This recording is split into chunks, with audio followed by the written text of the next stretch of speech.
Coming up on today's episode of the Salesman Podcast. Your role as being a leader in any sales conversation. You know, the word origin of lead is guide. So you are the guide. What buyers really want is to be inspired and to be led. If you behave as a leader, you become perceived as a leader. And leaders, they operate in the realm of something that's of interest to others. Hello, Sales Nation. My name is Will Barron, and I'm the host of the Salesman Podcast, the world's most downloaded B2B sales show. And on today's episode, we have the legend that is Deb Calvert. She is the author of Discover Questions, one of the only sales-specific books that I recommend to you guys, Sales Nation, and to anyone else who wants to learn how to sell as well. And we're getting into questions on this episode, how to use questions to stay in control of the sale, no matter what stunts your buyers are trying to pull on you. Everything that we talk about is available in the show notes to this episode over at salesman.org. And with that, let's jump right into it. Conversations is what I want to talk about in this episode, and we're going to look at how we can put ourselves, this to use your words, in the driving seat of sales conversations moving forward. But let's get right back to basics here for someone who's perhaps relatively new to sales.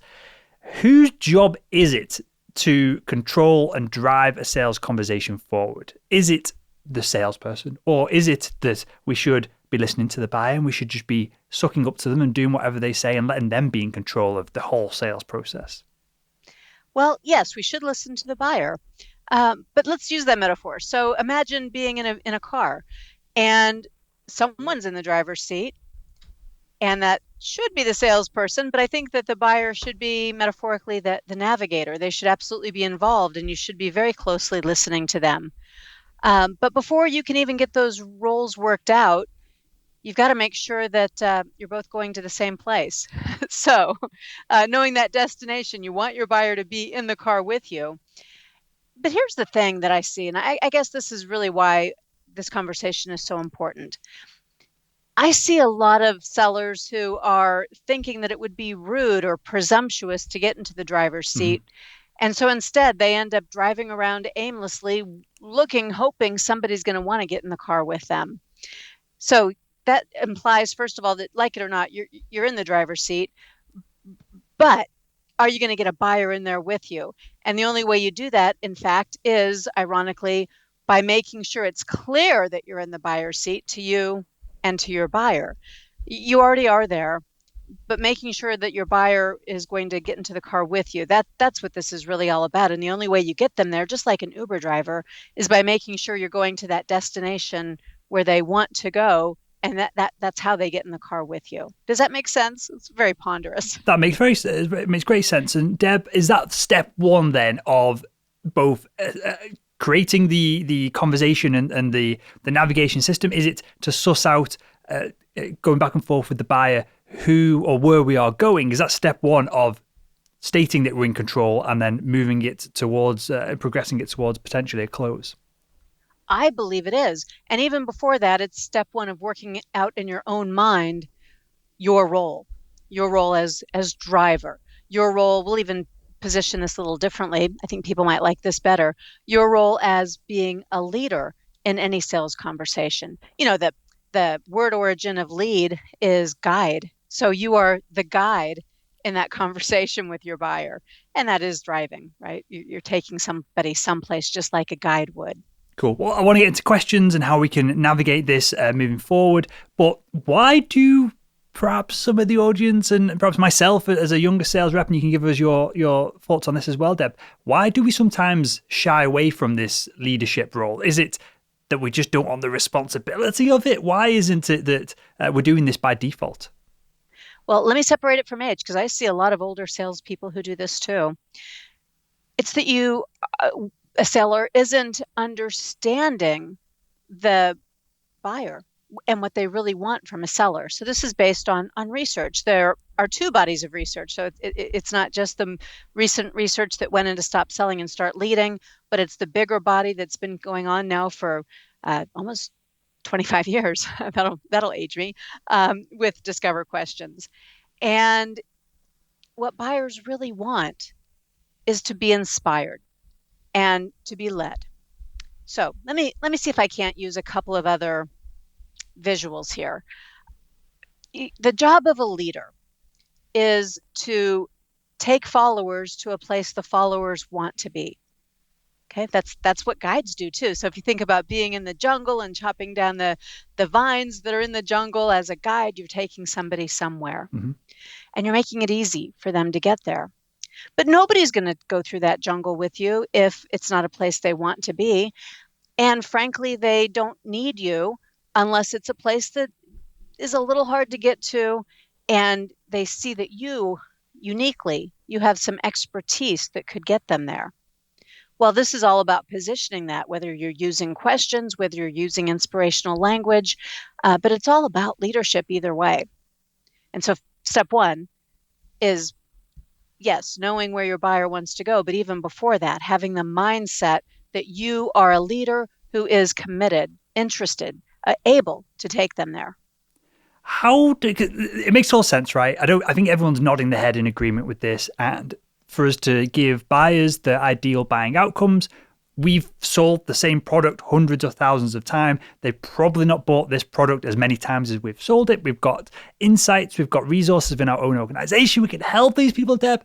But just to play devil's advocate slightly here from the perspective of the buyer, I think most buyers, until they've dealt with you perhaps a couple of times, and perhaps we can talk about how we can set ourselves up to be known and perceived as leaders, most buyers, when a salesperson reaches out to them, think, friggin' heck, another pesky salesperson trying to grab my money and take something and take up a load of my time. So how do we set up the conversation so that we come across as a leader? So then I'm assuming that once we're perceived as a leader, all this gets easier as we go throughout the sales process. It does. If you behave as a leader, you become perceived as a leader. And leaders, they operate in the realm of something that's of interest to others. See, it's not true that leaders live in ivory towers or that leaders are lonely at the top. That's not true. Real leaders, the ones who inspire us, that we choose to follow, they have an interest in us, right? So the fastest, quickest way to get away from that being perceived as a pushy salesperson who just wants to reach into my pocket is that you've asked me a question, or you've somehow demonstrated that you care about me and you're interested in where I want to go and what's important to me. I say questions because that is, frankly, the fastest, easiest, clearest way to demonstrate that. Otherwise, you're in the assuming place, and that's always dangerous. But a question, some great questions, and this is going to depend on the industry you work on a little bit. It's going to depend on your personality a little bit. It's going to depend on your buyer and what you know about them. But by and large, it's a question that sounds like, what is it that you hope to accomplish? Not, what do you want to do with my product? That's too early, right? But bigger, what do you want? What do you hope to accomplish? What are your goals? What are the things that you value right now that are urgent and important to you? And when we start there, it does change the conversation. It does engage the buyer, and it does differentiate you from just that person who's waiting with, bated breath to pounce on some opening that is all about you and serving your own interests. So two things I think you did really subtly here, Deb, and you might not have even realized it because you're so ingrained in all of this. One, and I've never heard it put like this before, you said you want to be a leader that people choose to follow, as opposed to, we've probably all had it, that sales manager that's cracking the whip and constantly got us nervous about hitting target and trying to bully us into doing more work. We want to be a leader that inspires. You've used that word a few times. So I think that's important here, just to frame up what a leader is and what we are aspiring to be as salespeople in front of our audience of buyers. And the other thing, and I want to just get clarification from you here, when we ask a question like, what is your goals? Are we keeping it an open-ended question like that? Or are we asking a more close-ended question of, what are your goals with your marketing this year with this range of products that I also happen to sell? Yeah, those are two very important questions. I'm going to start with the first one because people often misunderstand this very important thing. Managing and leading are not the same. There are lots of managers who have authority. You have to do what they say if you want to keep your job. That's not leadership. Ideally, a manager and a leader are the same person, but it doesn't always work that way. Leadership happens at every level and in every kind of a relationship. And leadership is, as I said, it's to guide, whereas manage, the word origin there means to handle. I've got to get today's work done today. So that puts leaders more often in the longer term and managers in the shorter term. And I don't mean this to sound disparaging to managers. Both leaders and managers are important. But if you don't have a title of manager and you're working with, for example, a buyer where you have no authority, you can still lead. So yeah, good, really, really good clarification there. The other question is a good one, a broader versus a more narrow question.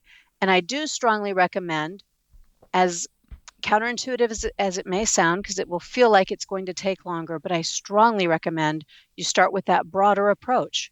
What are your goals for the year, period?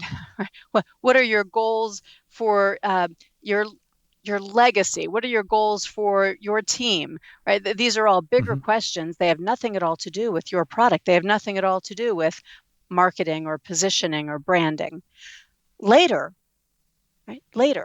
that question will be fine. But we had started talking about how do you open up the conversation and reposition yourself so that people will willingly choose to follow you, will stick around with you and take the call with you. And let me go ahead and explain why. When we ask very narrow questions, let's say you're a media rep, if you ask, what are your goals for your marketing? If you're selling some sort of technology, what are your goals for your user experience? What are your goals for your tech support? If you ask it in a very narrow way, it becomes too quickly about you and about what you sell. But when you ask it in the broader way, you immediately tap into whatever truly matters to that individual. And then you're talking their language and you're showing them that you care about what matters to them. And you're much more likely to be in that space of tapping into what they truly value. That's where you motivate them and inspire them and get their attention and cause them to think about why they ought to spend more time with you. I feel like if someone asked me a more open-ended question, especially at the top of a conversation, I'm more likely to go, oh, and take a step back and actually think about the answer, as opposed to, I'm not interested in that, which is obviously the response that a lot of salespeople will get as soon as they do manage to jump on the phone with someone, because they feel like, or the buyer probably feels like they're being sold at, influenced. And I feel like, yeah, as you were saying that, Deb, I feel like I'd be going, oh, probably maybe I need to think about my goals and write this stuff down, and hopefully this person can give me some insights. That's the change in dynamic that I would feel in that conversation.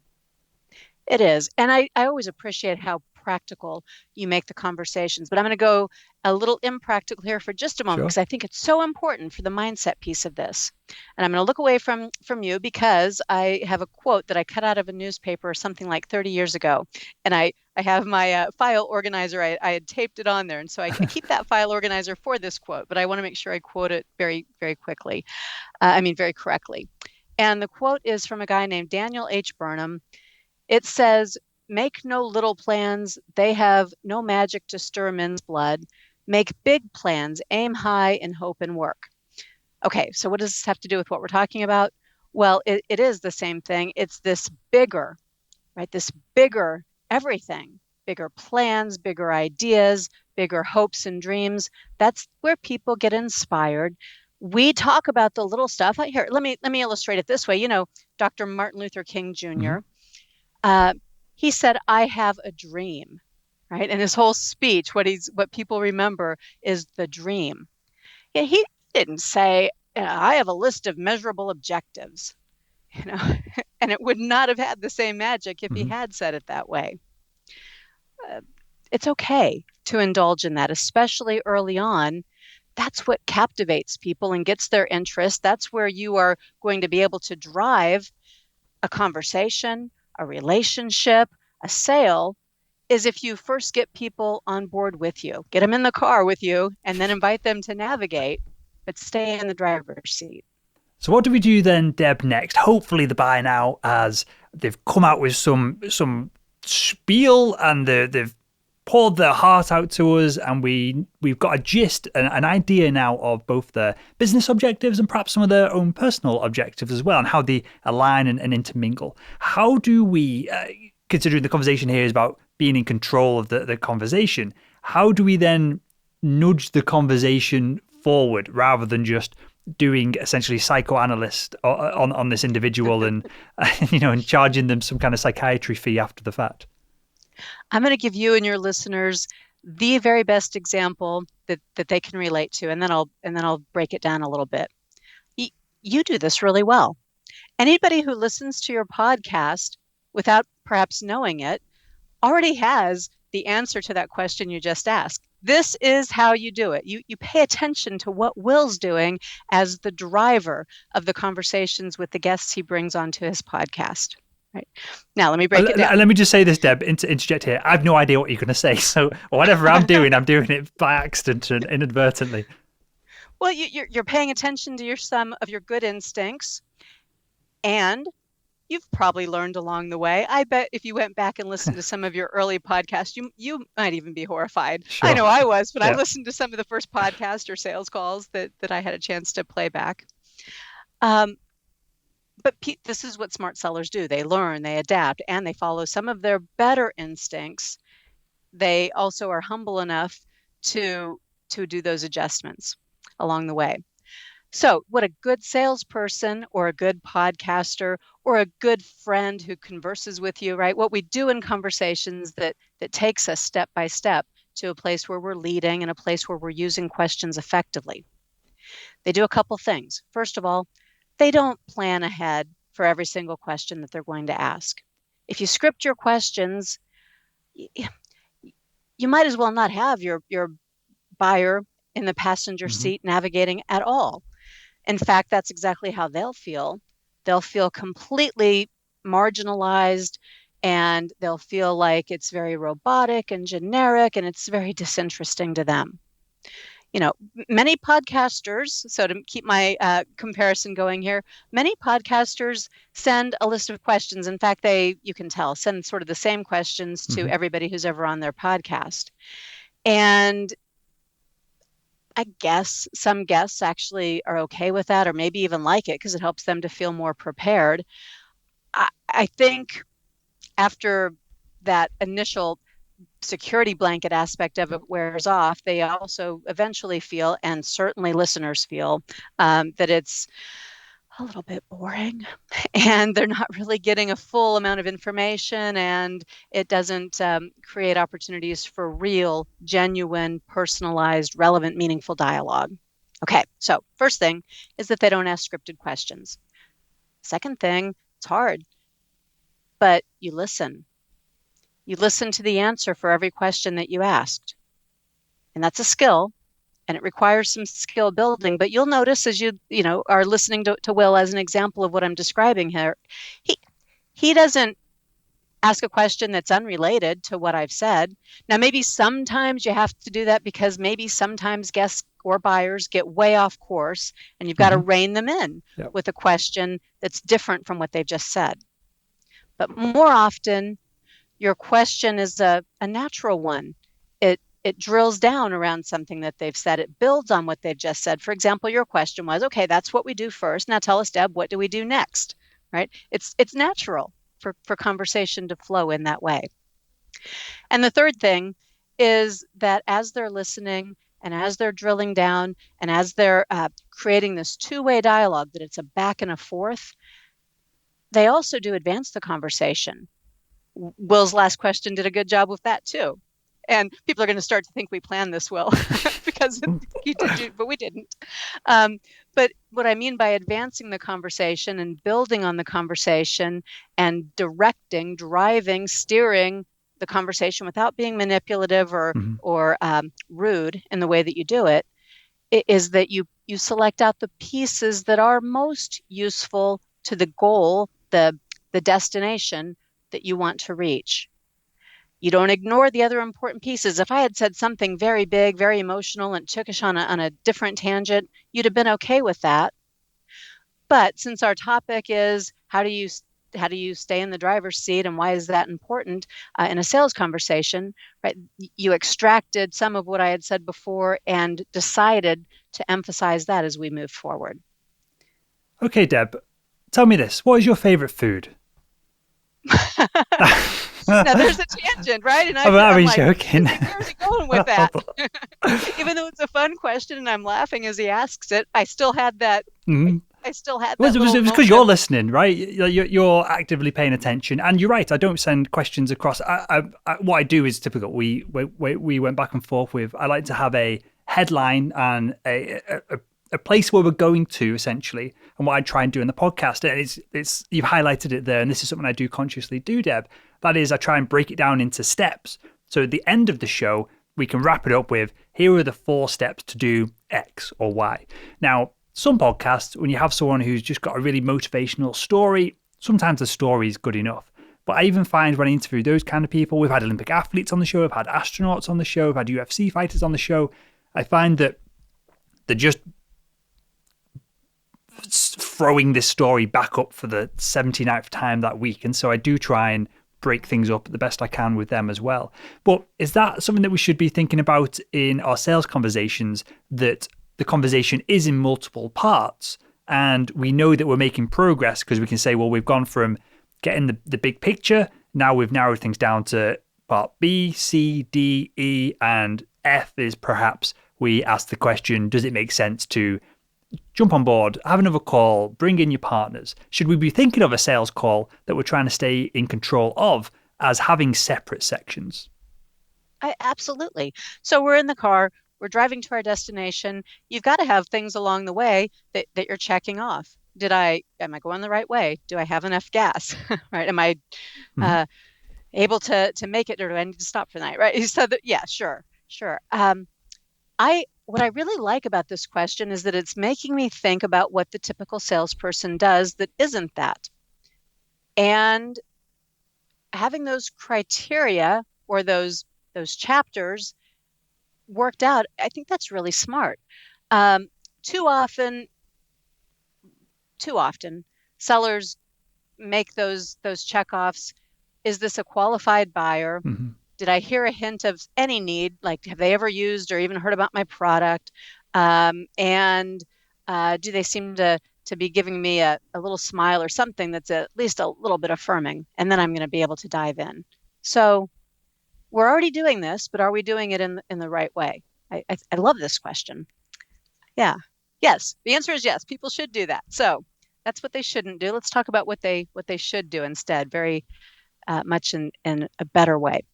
So I believe, and you'll find people who have different answers, I believe that you have to open a relationship before you can ever close a sale. Mm-hmm. So let's call step 1 that we've established enough rapport because of my very broad questions and my true interest in you and understanding what you value and where your head's at right now. That's the first thing. And it doesn't have to take a long time. We know from all sorts of research on what causes people to trust each other and whatnot that can be built quickly. So you want to be effective and efficient using questions to get there. And then next, as I'm sort of narrowing down, I think the next thing is partially qualifying, but it's not qualifying the way BANT or some other sorts of training out there would do it. That's further down in the funnel, in my opinion. The next thing, though, it's going to feel a little bit like qualifying to you, but you don't want it to feel that way to the buyer. But it is about now shifting the conversation, drilling down in the conversation to help them understand a little bit more about your product without you selling it. I call these in Discover, I call these solution and example questions. Mm-hmm. And it's about, what are your thoughts about? And tell me a little bit about the contrast between where things are now and where you want them to be. So it's enriching the story. It's getting them to start selling themselves in a way, but it's giving you tremendous more insight. And you'll pick up some things that qualify for you. Which parts of my product service will they want? Which ones don't they want? And their storytelling, as you invite some very broad information, is going to serve you really, really well, so long as you're listening and can pick up on it. I like this idea of contrast. Have you read Nancy Duarte's books on presentations?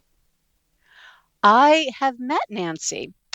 Um, Now, I'm sure I've read her books because usually when I meet people, I like to read their books, but it's not, I think I told you before, I read one or two business books every week. I used to read one a day.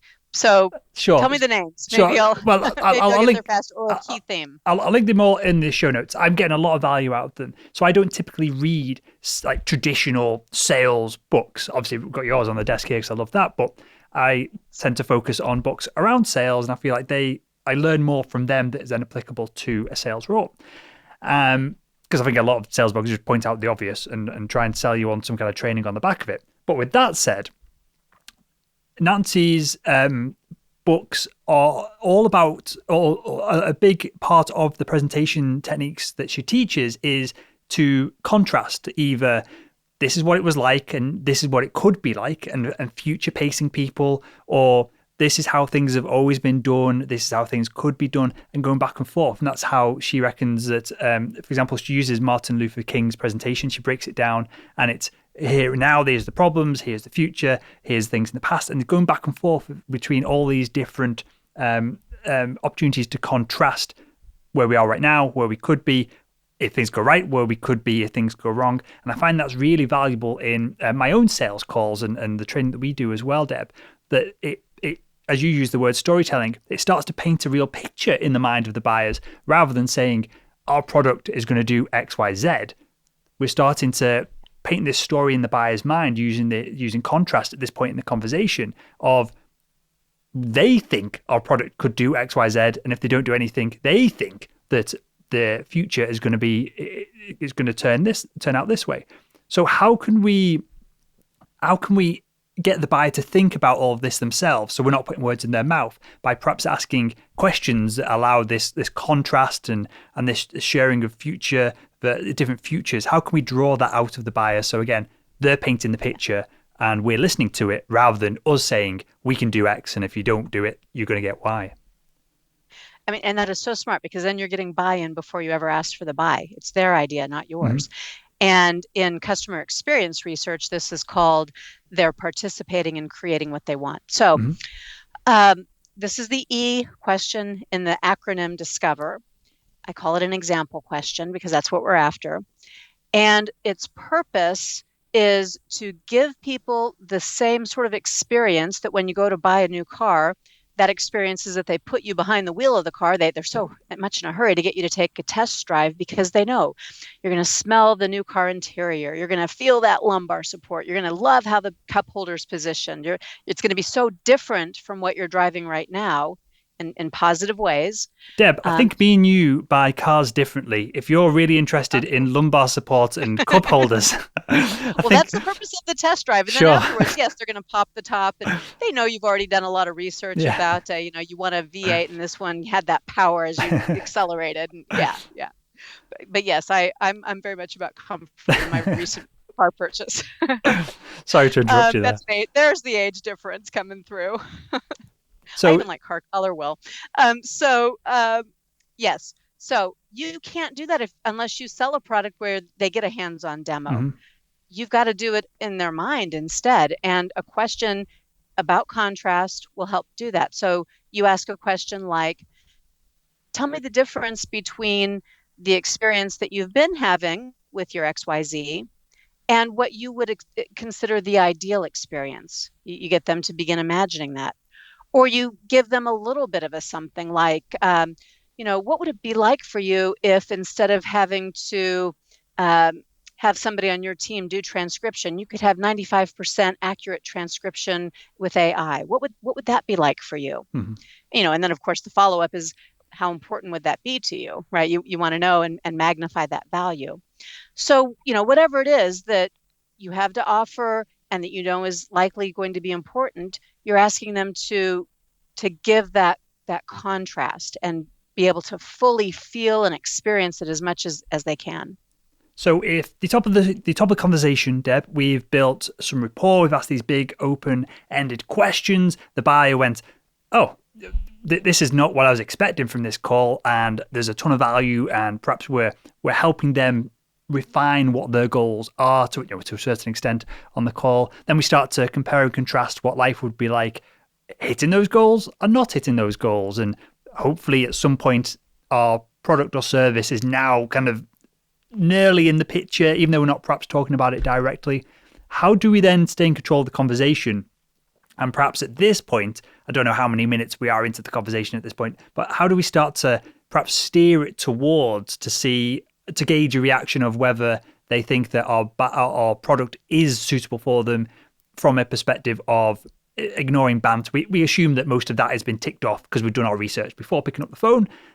So we know that they're somewhat qualified. How do we steer them towards now taking that future reality that they want to move towards and having our product as perhaps the bridge to help them get there? Let me pick up two threads and then I'll answer that question. Sure. So you listed a lot of benefits that are really important that we're building up here, but you left one out that's especially important.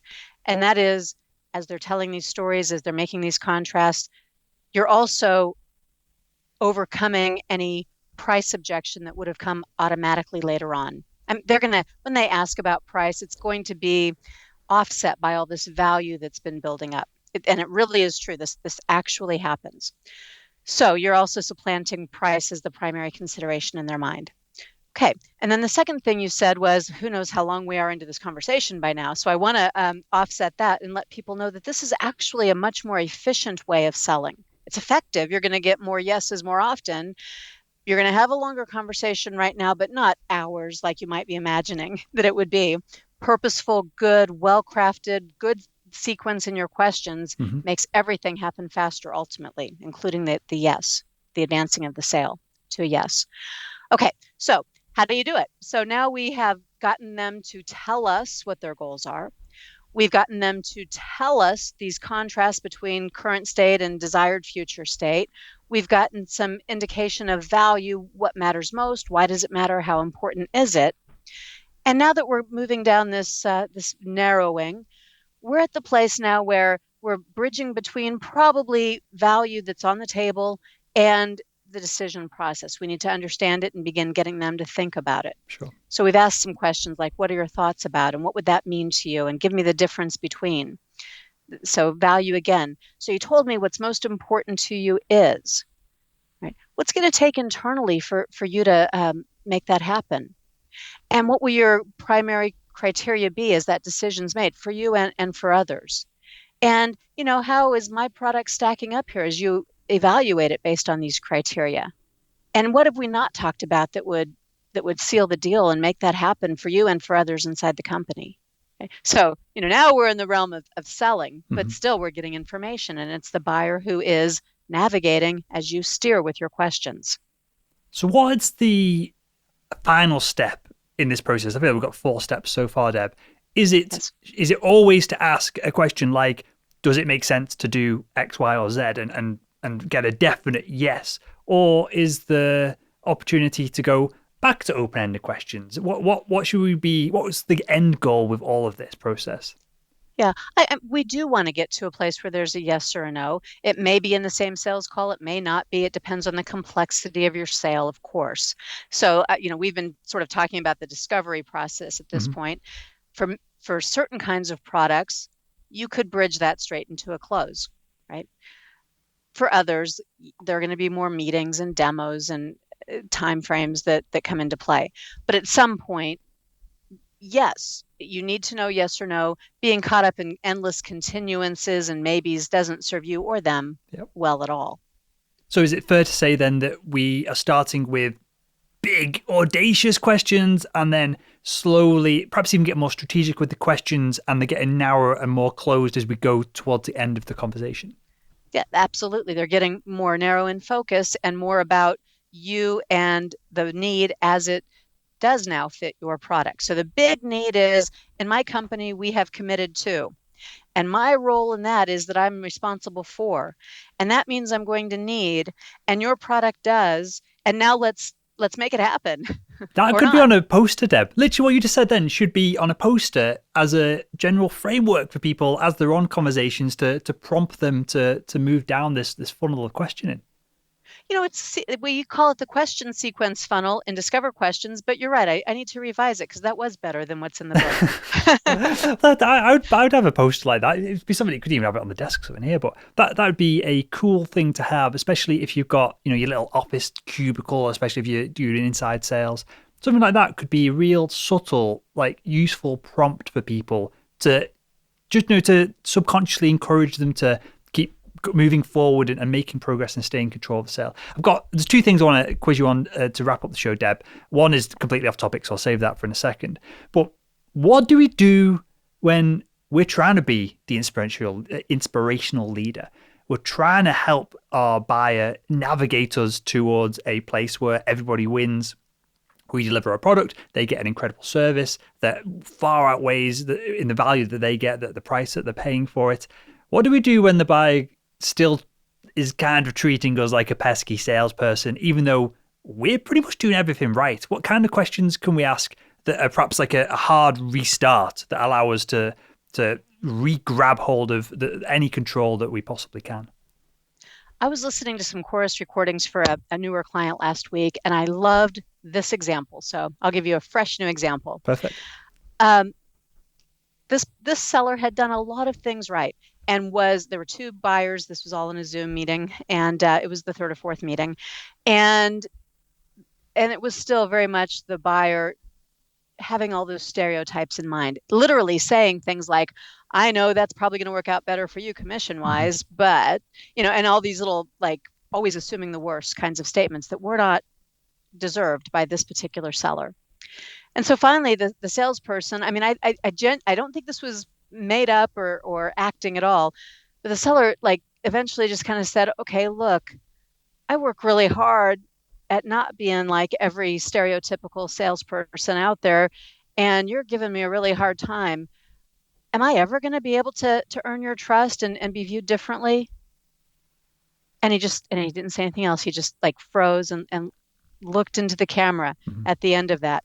And I watched the buyer get really, really uncomfortable. And the other buyer who hadn't been acting that way was so embarrassed.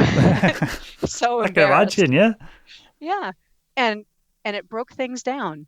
And the buyer acknowledged, yeah, I have been kind of hard on you, and maybe that's not fair. And would you give me another chance? I'm sorry I was acting that way. I don't know if it'll work in every situation, Sure. but a moment of real, that came from a place of integrity, I think, and a moment of just real. That it requires confidence. It requires leadership, right? To do something like that, and it was effective. So is there a level of assertiveness here that we're doing the job? We're doing the job the best we can. We're being professional. We're trying to help the buyer. It's going to be clear if you're trying to just rip someone off. It's going to be clear through your subconscious body language and all that stuff that we can talk about in another episode. We're coming from the place where here that hopefully the audience do have integrity what they do, and they're listening to a show like this, right? Because they want to improve their profession, their professional skills. Is it how much of this is being, I guess, how can I put it? How much of it is being just candid and open and honest with the buyer versus being assertive and saying, hey, look, you're not being professional here and I'm trying my best? I do think that assertiveness is appropriate. Let's make sure everybody understands that assertiveness means equally that my needs are being met and your needs are being met. Yep. Different from aggressiveness where I begin to trample on your needs because I'm so forceful with my own. So it requires this balance, which in essence is what we've been talking about all along. I ask questions, I listen. I have an interest before I try to be interesting, right? There is some give and take here. But too many sellers do the other extreme, and they're so deferential. So there's aggressive, there's assertive, and then there's passive. And you're not supposed to be passive. That's where you're not in the driver's seat, and you're expecting the buyer to do their job and yours too. So assertive is a very good summary of what we've been talking about here. I'm glad you said that, Deb. And the reason I asked that is we've got thousands of sales assessments over at salesman.org now of our sales code assessment. And we find that the majority of salespeople are either passive or aggressive on the assessment. And, the accuracy of assessments is a bit wishy-washy with very specific terms like this. but there is clear correlation between the people who drive the most revenue and who hit the most commissions each year being slap bang in the middle and being assertive. So you kind of framed it up the way that we frame it up in our training as well. And it makes total sense, right? Because if you're unable to ask for the business and your needs are getting met and their needs are getting met, nothing's going to happen. If you try and bully someone, they're going to have buyer's remorse, even if they do buy, and you're going to have people complaining, and customer service are going to get hounded. And of course, if you're on the far end of all this and you're just passive and you're in the back seat while someone else is navigating and driving, you've got no control and you've no idea. You're not adding enough. If you're in the back seat, you're not doing your job right because you're not adding any value to the conversation. You're just there along for the ride. Yeah, it's true. That's not leadership, and that's not what buyers want. So I want to underline that everything we're talking about, it's not just about what works in selling. It's about what buyers want from you. So feel emboldened by that. So I've got one final question, Deb, and this is something that it's totally left field and nothing to do with anything we've talked about so far. But it's a skill that you've done about 5 times in the interview so far, because I've asked some pretty average questions and you've pulled them back from the brink and given really good answers.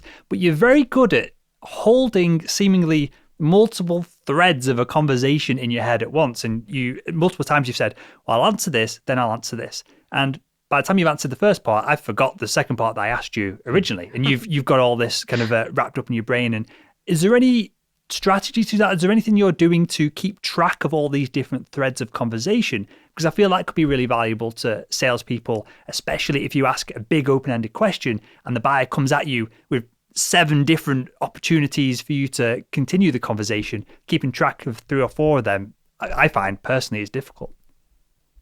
Well, I think note-taking helps. So, if the next thing I tell you seems daunting, just know that you can take notes. It is not true that buyers are going to feel like you're not listening to them or that you're not making eye contact with them if you take notes. In fact, buyers like it. They feel important when you take notes. So it's a good thing, and it will help you track those different threads that you want to respond to. The second thing is that it's a discipline, and it all goes back to what we have talked about. It's about listening. So I'll provide one tip, since that's what you're asking for, and I love how you always get things to the practical level. One way that you can listen at this level and retain more information is by dumping the other stuff out of your head. Sure. Right. Be confident enough not to be worried that if you don't respond right now, which means you might interrupt, or if you don't respond because it's fresh in your mind and your passion is going to come out if you answer that one thing right now, those are fallacies. So to dump things out of your mind means that you will not be trying to craft your answer. Have confidence that it's going to come. You made a little note about it mentally or on paper. The answer is going to come when the time is right. Listen for what else is there. And the other part of that tip is different from what most people do. We mostly listen for and respond to what's similar or what's immediate. That's why we interrupt, because we think we have to catch the one thing before another thing gets piled onto it. Not true. Don't listen for what's similar. It will make you rude and it will make you narrowly focused. Listen in every conversation you ever have for what's not familiar, for what's different, for what is coming out a little unlike what you already expected or are used to. That's where the real gold is, because that's where you get to learn more, and it's where you're going to be dignifying the other person who's speaking. That makes total sense. I love that, Deb. And just for context, I know the audience won't be able to see it here. So I start off the show with a few questions, just so I'm on track. And then I will write down BANT, make it clear, choose to follow, questions, leader, navigate, objections. So objections is something that I wanted to come back to, but we're not going to have time to come back to. So that's how I try and keep track of this. But I was just amazed the way you were doing a better job of it than me. I don't think you're writing notes there. I think you're kind of just doing it all mentally, and that's a real skill. Clearly, you're just crushing it, and you're an expert in asking questions and answering them. So this all comes in. You're proving the case study is perfect with yourself, Deb. But I just thought that was something interesting for the audience as a little tidbit to add on the end of the show. And with that, Deb, I guess the next step, very clearly for the audience, is to buy both of the books that we've mentioned so far. So tell us more about both of them, and we can find more about you as well. Well, Discover Questions Get You Connected is now 7 years old. It continues to show up on lots of lists like HubSpot's, they curate ratings from Amazon, and more recently it was on another list of top 10, top 20 most highly rated sales books of all time for salespeople, things like that. I'm very proud of that book. It's based on research with buyers and observations of calls with sellers in the field or on the phone. So it's sounds very wonky and academic, but hopefully, as most of those reviews will tell you, it's also very much about examples and clear ways that you can improve your question asking and rapport building skills. And the other book, also based on buyer research, is called Stop Selling and Start Leading. It's based on a body of research with B2B buyers. It gave them choices of behaviors that they could have in sellers and asked them if they would like those and if they'd respond by buying. And it turns out that the ones they like are behaviors more often associated with leaders than with sellers. Hence the conclusion that you want to be a leader as you're working with buyers. Perfect. And I will link to both of them. They're available on Amazon. I'll link to them both in the show notes of this episode as well. And Deb, just plug your homepage whilst we're at it, and tell us a little bit also about the Sales Experts channel. Okay, so my company is called People First Productivity Solutions, peoplefirstps.com. Tons of stuff there. I like to give stuff away. And the Sales Experts channel is my pet project, my give back to the sales community, where I invite lots of other sales experts around the world. We've had over 300 writers, authors, bloggers, podcasters, researchers, thought leaders come in and contribute inspirational and educational content. We've got 70,000 people over there. So if you're not there, you might find that there's a ton. thesalesexpertschannel.com. Perfect. Again, I'll link to all this in the show notes over at salesman.org. And with that, Deb, and thank you again. I really enjoy, I don't say this to everyone, and usually I would say this off air after the show, but I really enjoy chatting with you. There's never a question that I can't ask you. And with that, Deb, thanks again for the insights and for joining us on the Salesman Podcast. Thank you, Will.